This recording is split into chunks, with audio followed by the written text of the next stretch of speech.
I think, is it Graham Hancock? Yes. I think one of the big takeaways from his message is that there's a certain arrogance to modern man, and no one could be smarter than we are right now. Right. And it's just simply not true.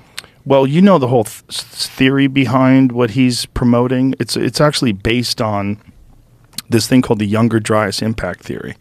And this has been substantiated by science that somewhere around 11,000 plus years ago, Earth was hit by comet debris.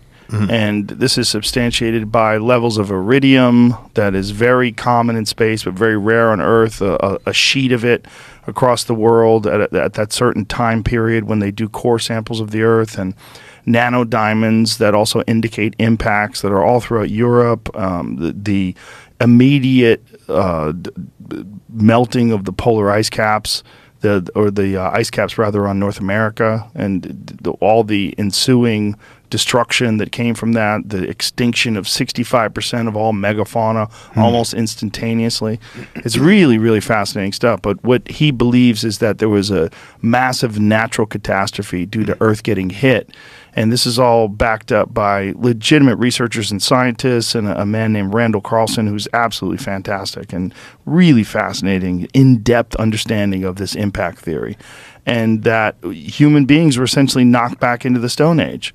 Right. So does he think we would have gotten to the industrial age that much sooner if that wouldn't have happened? They don't know what they were doing back then. That's what's interesting, because like everything was wiped out to the point where all we have left is these immense stone structures, which we have no understanding of the construction methods at all to this day. Right. There's some half-assed theories of how they did it, and no one really knows. There's 2,300,000 stones in the Great Pyramid of Giza, and some of them, again, were cut from a quarry that was 500 miles away, and they don't know how the fuck they did that. It'll be interesting if you get the right guide, and I can recommend a guy. There's one guy I really liked later on. But everyone's going to have an answer for you. And it's interesting. They don't know, though. The thing is, like, I've heard all the answers. Oh, sure. I've heard everything. I've been reading about this for years and years and years. They really don't know. And that's what's amazing about it. What's amazing is you have evidence that human beings who lived in Egypt thousands and thousands of years ago did things that we really can't do today. We really don't have the equipment. We really don't have the understanding.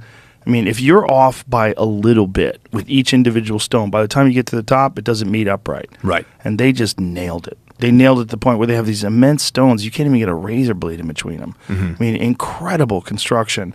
Back when people had just come out of hunter and gathering. I mean, it was like 5,000 plus years ago they were doing this. Like, how? Right. How long did it take? Who was in charge? How'd you figure it out? They don't know. They really don't know. And then due to the burning of the Library of Alexandria, there's like so much missing information in history. Yeah, that's what... maybe it'll seem unrelated, but this idea like, oh, if we ever meet aliens or see alien technology, will we be able to figure it out or understand it? It's like there's so much we don't understand about what's already here right now. Yeah. I think human beings used to have a very, very advanced civilization. I think we, when I say we, humans that were living in Africa 5,000 plus years ago, 10,000 years ago, whatever it was, they had an incredibly advanced civilization. And that they, you know, if you think of how long modern anatomical human beings existed, they used to think we went back like 50,000 years, and then they pushed that to like 150, and now some believe it's 300,000, even more. That's people that look essentially like you and I.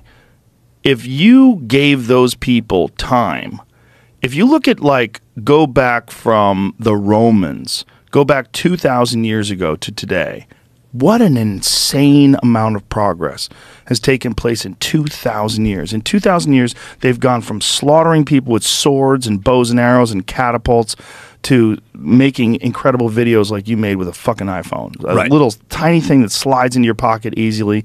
You could travel around the world in metal tubes that fly through the air. You can send video from your phone all the way to United States within seconds.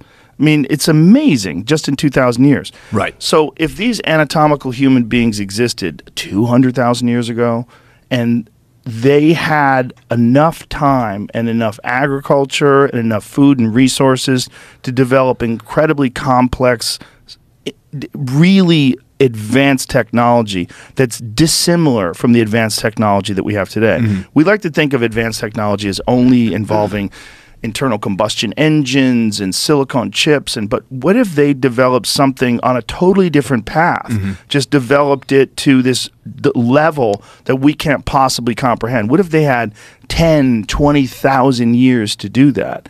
That's likely what we're looking at when we look at the structures in Egypt. We're likely looking at what at one point in time, look, we know all human beings came from Africa. That's the birthplace of humanity itself.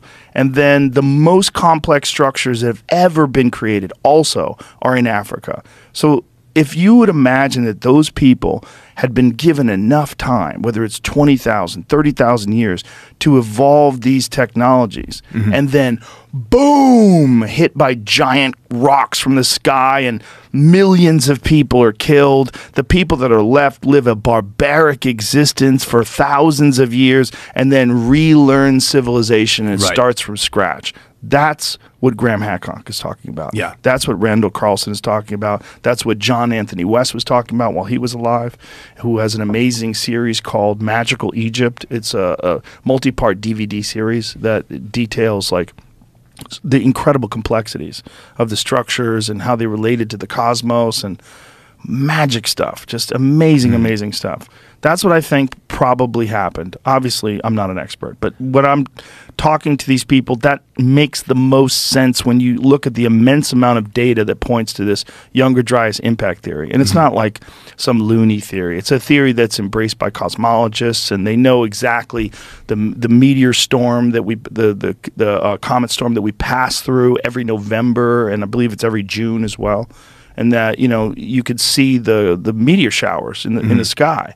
Well, occasionally you go through a bad spot and you run into like some serious chunks of debris, and those slam into the earth, whether it's every 10,000 years, every 20,000 years, and it just fucks everything up and knocks whatever progress we've enacted, knocks it back to the Stone Age. Right.